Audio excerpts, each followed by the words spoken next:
Welcome to MKSS உலகம். இன்னைக்கு வந்து பீட்ரூட்டும் கேரட்டும் வச்சு நம்ம ஒரு ஸ்வீட் ரெசிபி தான் பார்க்க போகிறோம். அதை எப்படி பண்ணலான்னு பார்க்கலாம். இப்போ அதுக்கு நான் ஒரு கப்பு கோதுமை மாவு எடுத்திருக்கேன். அதில் ஒரு அரை ஸ்பூனு மஞ்சத்தூள் சேர்த்துக்கலாம். நம்ம இந்த மாவுக்கு தேவையான கொஞ்சமாக நம்ம உப்பு சேர்த்துக்கலாம். இதை நல்லா கலந்து விட்டுக்கலாம். இப்போ நம்ம நல்லா கலந்து விட்டுட்டோம். இப்போ கொஞ்சம் கொஞ்சமாக தண்ணி சேர்த்து ஒரு சப்பாத்தி மாவு பதத்துக்கு நம்ம இதை பிசைஞ்சு எடுத்துக்கலாம்.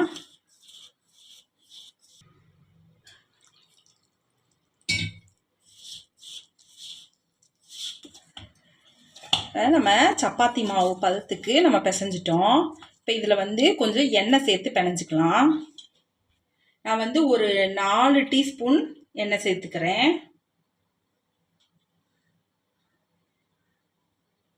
அப்போதான் வந்து இந்த ஸ்வீட்டுக்கு வந்து நல்லா சாஃப்டாக இருக்கும். அதுக்காக தான் நம்ம எண்ணெய் சேர்த்துக்கிறோம். இதை நம்ம நல்லா பிணைஞ்சு விட்டுக்கலாம்.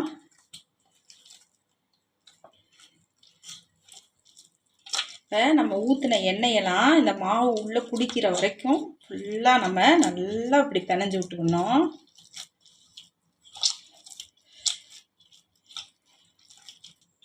இப்போ வந்து நம்ம ஊற்றின எல்லா எண்ணெயும் மாவு வந்து நல்லா உள்ளே இழுத்துருச்சு. பார்த்தாலே தெரியும். நல்லா சாஃப்டாக இந்த மாதிரி நல்லா பிணைஞ்சிக்கோங்க.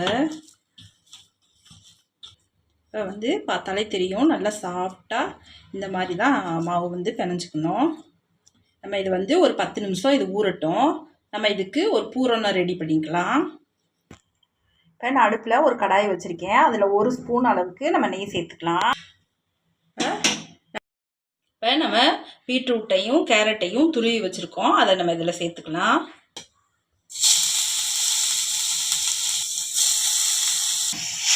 இதில் நல்லா கலந்து விட்டுக்கலாம். இது வந்து நல்லா வேகட்டும் பீட்ரூட்டும் கேரட்டும். இப்போ நம்ம அடுப்பை மீடியமில் வச்சு ஒரு 10 நிமிஷம் வெந்தாலே போதும். இப்போ வந்து நல்லா வெந்துருச்சு. இந்த அளவுக்கு வெந்தால் போதும்.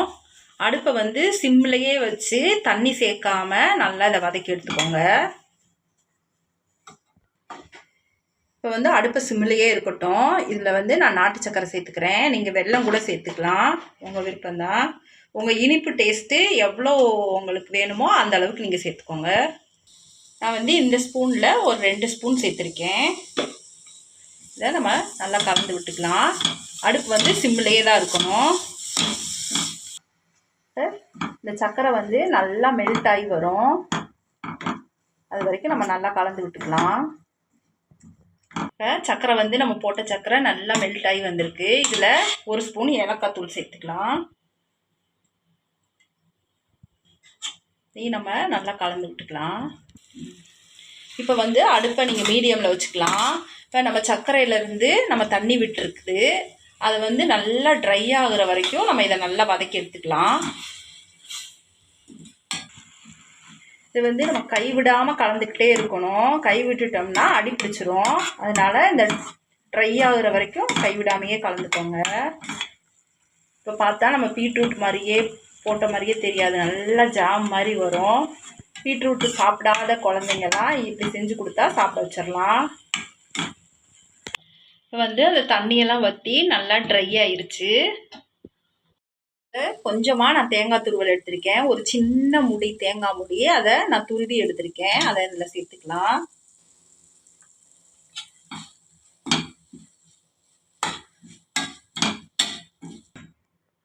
தேங்காய் துருவலை வந்து நல்லா நம்ம கலந்து விட்டுட்டோம். கலந்து விட்டுட்டு ஸ்டவ் ஆஃப் பண்ணியாச்சு. இதை வந்து நல்லா ஆறட்டும். இது 10 நிமிஷம் நல்லா ஆறட்டும். மாவு வந்து நல்லா 10 நிமிஷம் நல்லா ஊறிடுச்சு. பார்த்தாலே தெரியும் உங்களுக்கு. நல்லா சாஃப்டாக இருக்குது. மறுபடியும் இதை ஒரு தடவை பிசைஞ்சு விட்டுக்கலாம். வந்து நான் சின்ன சின்ன உருண்டையாக நான் உருட்டி வச்சுக்கிறேன்.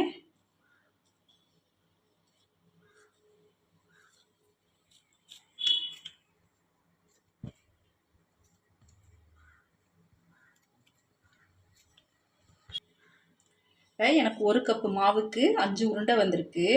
உங்களுக்கு எத்தனை தேவையோ அதுக்கேற்ற மாதிரி நீங்கள் கோதுமை மாவு போட்டுக்கோங்க. செஞ்சு வச்ச பூரணம் வந்து நல்லா ஆறிடுச்சு. அதை உங்களுக்கு எந்த சைஸுக்கு தேவையோ அந்த சைஸுக்கு நீங்கள் இப்படி உருட்டி உருட்டி வச்சுக்கோங்க தனியாக. நான் இன்றைக்கி வந்து ஒரு பால் கவர் எடுத்திருக்கேன். நீங்கள் இலை இருந்துச்சுன்னா அதையும் எடுத்துக்கோங்க. இல்லாட்டினா ஏதாவது ஒரு கவர் இருந்தாலும் நீங்கள் எடுத்துக்கலாம். இந்த கவர் மேலே நம்ம நல்லா எண்ணெய் தடவி விட்டுக்கலாம். அப்போ தான் நம்ம எடுக்கும்போது ஒட்டாமல் வரும். நம்ம செஞ்சு வச்ச உருண்டையை இதில் வச்சுக்கலாம். வச்சுட்டு கையிலேயே லைட்டாக தட்டி விட்டுக்கலாம். இதில் நம்ம செஞ்சு வச்ச பூரணத்தை நம்ம நடுவில் வச்சுக்கலாம். நடுவில் வச்சுட்டு இதை கொஞ்சம் லைட்டாக ஒரு ப்ரெஸ் பண்ணிக்கலாம். கையில் எண்ணெய் தொட்டுக்கோங்க. எண்ணெய் தொட்டுட்டு மாவு வந்து நம்ம இதை கவர் பண்ணிடணும். எல்லா சைடும் நல்லா கவர் பண்ணி விட்டுருங்க.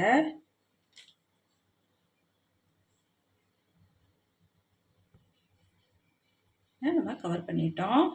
இதை மறுபடியும் நம்ம அப்படி கையில் எண்ணெயை தொட்டு தொட்டு தட்டி விட்டுக்கிட்டோம்.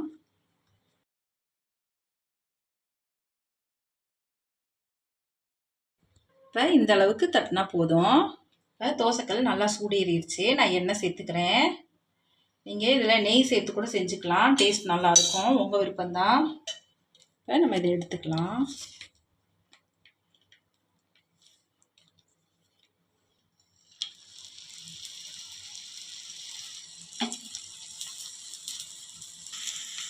ஒரு சைடு நல்லா வேகட்டும். இந்த சைடு நம்ம திருப்பி போட்டுக்கலாம்.